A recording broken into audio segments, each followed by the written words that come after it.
Hi everybody. In this video we're going to be looking at normal form.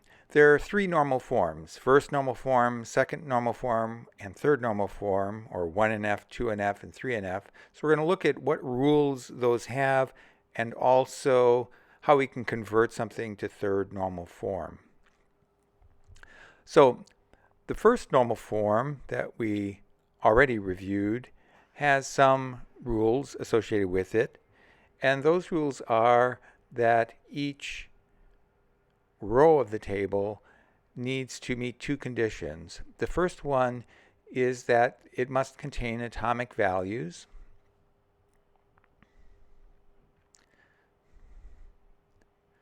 And the second rule is that the row needs to have some sort of unique identifier. And we're calling that unique identifier the primary key. So let's look at this first rule, that rows need to have atomic values. So here I have a table, and it doesn't meet this rule because this genre column has not an atomic value, but actually two types of genre: drama science fiction or comedy science fiction.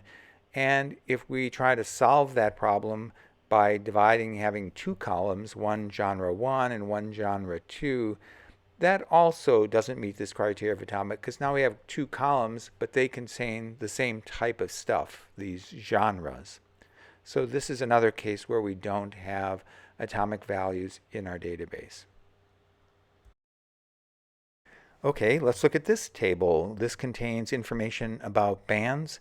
We have this column, the name of the band and the members of a band. And again, this is not atomic because this column members contains multiple items of the same type. This Chris Martin, John Buckland, Guy Berryman. And if we divide this up, again, this is not a solution. So if we call this member 1, member 2, member 3, and so on, this is not atomic because now we have three columns with the same type of information, these band members. And here we have a table that does contain atomic values. So we have username, first name, last name, and password.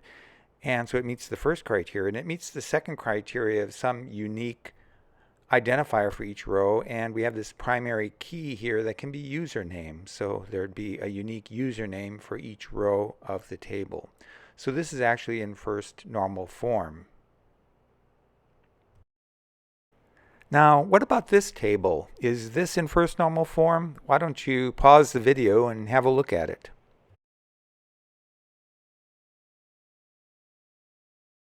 Well, each row has atomic values. So there's Santa Fe, a city, state, state abbreviation, and population. And we could make a primary key here. We could have add a column. And let's call that column ID. And we can have that ID 1 for the first one, 2, and so on. So we can just add this column. So ID here can be the primary key. And because it's really not associated with the actual data itself, we call it a synthetic primary key. So it's just some key we invent to make a unique row that's really not part of the original data. So synthetic primary key. And that would make the table 1NF. So all values are atomic and we have a primary key. There's another approach we can use, and that's to make two columns a primary key. So one column itself isn't unique, but two of them are, and we can call that a composite key. So the composite primary key, a primary key made up of more than one column. In this case, the city-state in our example. So that's 1NF. Before moving on to the second normal form and third normal form, let me define a few terms. The first term I'd like to define is called functional dependency. Let me catch up here in my writing. Functional dependency basically means, does one column depend on another column? A formal definition is that it's the value of one column is dependent on another. Okay, so there are several types of functional dependency that are of interest to us. One is called partial functional dependency. And that definition of partial functional dependency is that some non-key column, or more precisely the value of a non-key column, is dependent on some but not all of the columns of the composite key. So we have this key that's made up of multiple columns. Now we have some other column that's dependent on one of those columns, but not all the columns of this primary key. And the other thing of interest is what's called partial functional dependency. And that definition is that some non-key column is related or is dependent on is related to another non-key column. So not related at all to the primary key, but one column depends on another column. Okay, let's take a look at this table. So we do have a functional dependency here between this state abbreviation and the state column. If we change the state, we'd have to change that state abbreviation. So that's a functional dependency, and it's a partial functional dependency because the state there, NM, that state abbreviation, is dependent on part of the primary composite or the composite primary key. So it's partial functional dependency. So again, what we have here is a composite primary key made of two columns, city and state, and some non-key column, the state abbreviation column, is dependent on part of that composite key. This is called a partial functional dependency. Now let's look at the requirements for second normal form, or 2NF. The first requirement is simple, is that the table first needs to be in 1NF, and the second requirement is that the table cannot have any partial functional dependencies of the type we've just seen as an example in that city-state table. So here's that table. It has a partial functional dependency in that no key column, the state abbreviation, has a functional dependency with part of the composite key. So that's 2NF. Be in 1NF and no partial functional dependencies. Now, third normal form, 3NF, requires that the table be in 2NF and that the table has no transitive functional dependencies. So there's no non-key column that's dependent, has a functional dependency on another non-key column. So let's take a look at an example. So here I have the UMW schedule, some abbreviated version of that. The primary key is the CRN, so it's in 1NF. It's also in 2NF. If there's a table that only has one column in the primary key, it's necessarily in 2NF if it's in 1NF. But here I have this transitive functional dependency. Title is dependent on course. So course is not part of the primary key, but title is dependent on course. So it's a transitive functional dependency. This table is not in 3NF. It's in 1NF, it's in 2NF, but it's not in third normal form. Okay, so it's not in third normal form. How can we fix it? How can we make this table be in third normal form? Well, the solution is to create two tables. So we're going to divide the information into two tables, and those tables will be in third normal form. Here's what that looks like. So I have one table with section information that has CRN as the primary key, has a course and a section number. And for courses table, I have a primary key of the course. And there's a relationship between these two tables. This course is going to be what's called a foreign key, means that its value relates to a key in another table. So here I have this relationship between one table and another. So that's pretty cool. So I have a primary key in both. They're both in third normal form. And now I have this normal or this sort of relationship between the tables. There's something that the two tables share. So if I have a question like, what is the title of 10405, that's a CRN, we're going to first look up the CRN there, 10405, see that course being CPSC 110, and then can follow that link to get that title in the other table. Let's take a look at that. And this is how it looks in my SQL file that I just converted that table to SQL. So I always start with this drop database UMW, so that means that I can at any time just refresh everything by loading this file. It'll delete the database and reload it. So I create the database, change to it, and then here's the interesting thing. So I have this course with like CPSC 110, that's the primary key.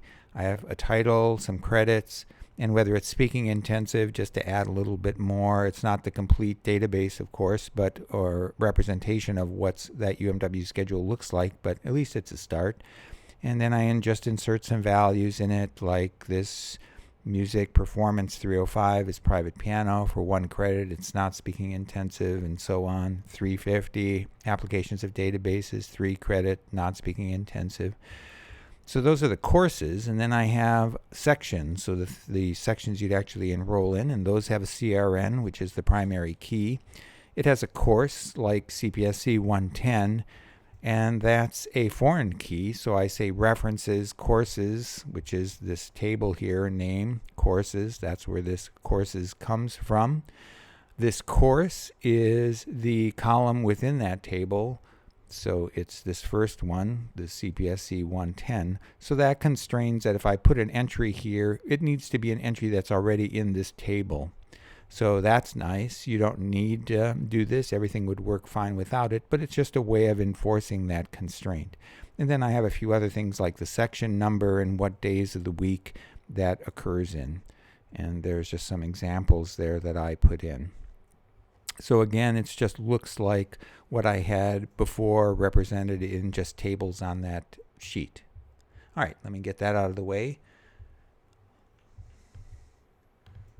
And let me now SSH into my local Ubuntu machine.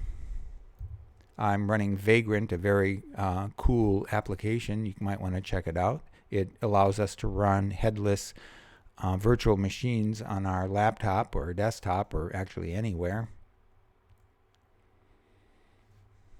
Okay, now I'm logged in. Let me just change directory to where I have those SQL files if I need them. Now let me log into Postgres. Whoops.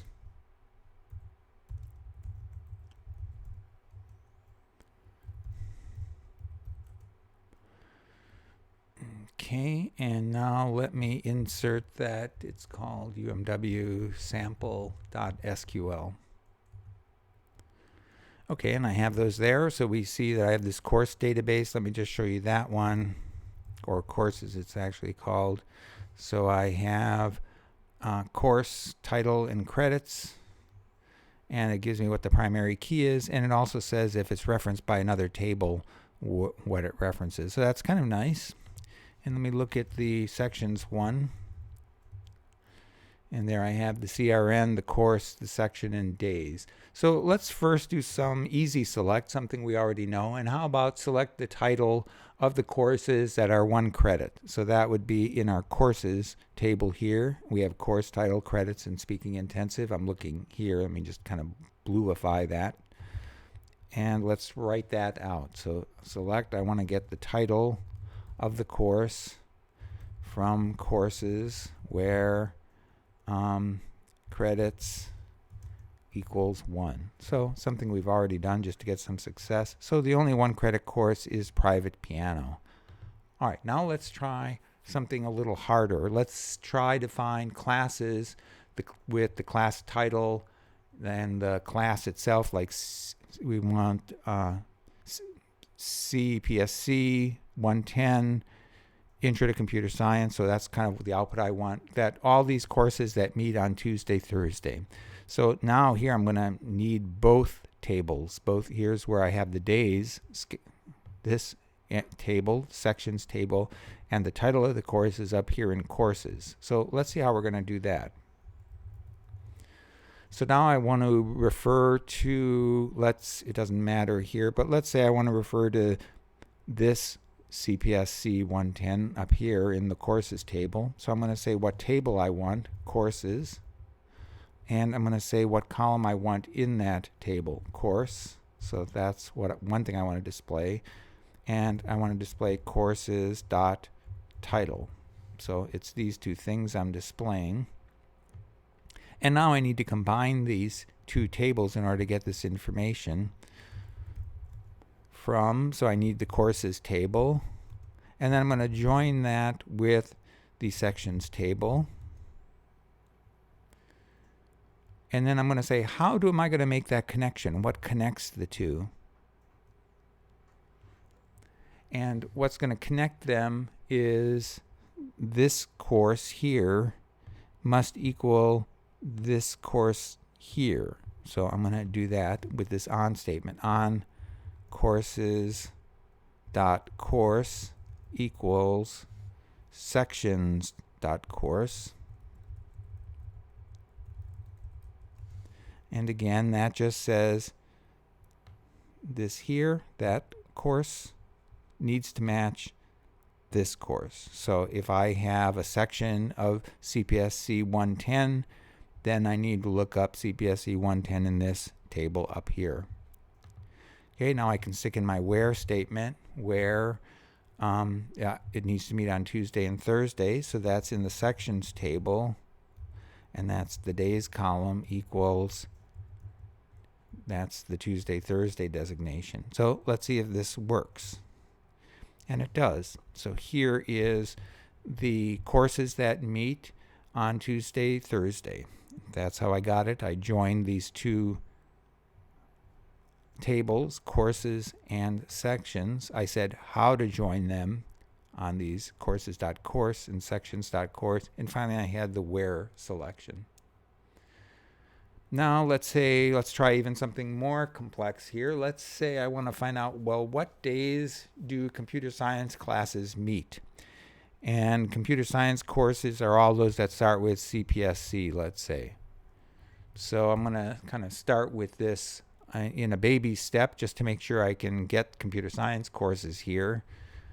And let me just try to remind myself how to get that CPSC out of there. Select splat, oops, already made a mistake, from courses, where, and here's why I'm doing the baby step, because I'm not absolutely sure. I think it's like something like left, and then I say what column I want, and then I say how many characters in that column. So I want those to be CPSC. So I'm just looking at the courses table that I scrolled up there. And the course section, so that'd be like CPSC 110, and I only want the left 4 characters, and they should match the CPSC. And that seemed to work. There's only 2 of them. Okay, so that's part of what I need. Now I need to find what days, my goal was to what days do computer science classes meet. And let's say I want let's say I want the course like CPSC 110, the title of the course, like Introduction to Computer Science, and the days they meet. How does that sound? All right, let's give that a shot. So I need select. What did I say? I wanted the course.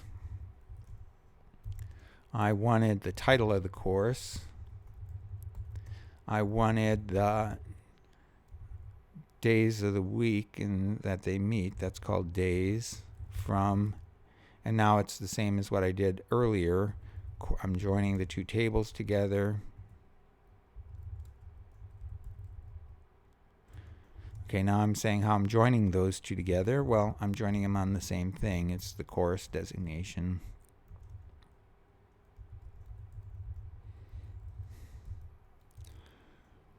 Okay, where? And now here's where that baby step comes in. Left. Whoops. Whoops.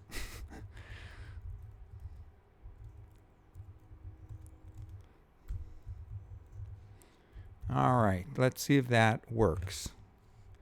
And it does. So here I see a nice little table with the course, the title of the course, and the days of the week. So I think I'll stop there, and in another video I'll just continue with this exploration of how to convert stuff into third normal form, what the SQL file would look like, and how to do queries against that. So thanks for watching these videos. Bye.